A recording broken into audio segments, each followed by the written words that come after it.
নানান ব্যঞ্জনে তোমাদের সকলকে স্বাগত জানাচ্ছি। তো আজ চাপিলা মাছ রান্না করব। তো এখানে দেখো চাপিলা মাছকে কাটা হচ্ছে। তো আমি এখন এটুকুন মাছ নিয়ে নেব, আর বাকিটা কাটা হচ্ছে।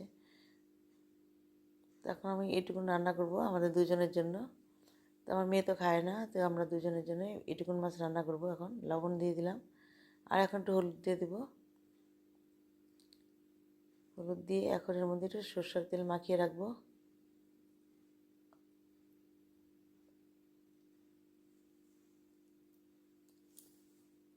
সরষের তেলটা মাখিয়ে কিছুক্ষণ রেখে দিলাম। আর এখন এখানে সরষে আর কাঁচা লঙ্কা আর লবণটাকে আমি এখন বেটে নেব। সরষে, লবণ আর কাঁচা লঙ্কাটাকে আমি বেটে নিচ্ছি। আর এখানে মাছগুলোর মধ্যে আমি এখন বাটাটাকে মেখে নেব।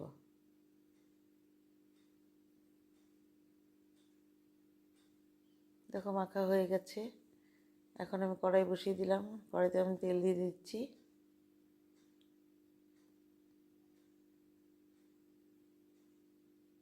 তেলটা কিছুটা গরম হয়ে গেছে। এখন এর মধ্যে আমি একটু শুকনো লঙ্কা দিয়ে দেবো।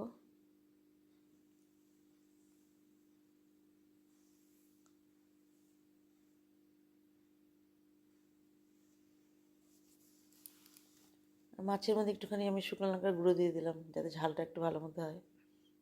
আর এখন এর মধ্যে একটু কালো জিরা ফোড়ন দিয়ে নিলাম। দিয়ে এখন এটা মাছগুলোকে এখন আমি এর মধ্যে দিয়ে দিচ্ছি। তো সব মাছগুলোকে এর মধ্যে দিয়ে দিলাম। দিয়ে এখন একটু এর মধ্যে সামান্য একটু থালটা ধুয়ে জল দিয়ে দিলাম, আর একটু জল দিয়ে দিলাম। তো জল দিয়ে এখন মাছটাকে এখন আমি একটু ঢেকে দিচ্ছি।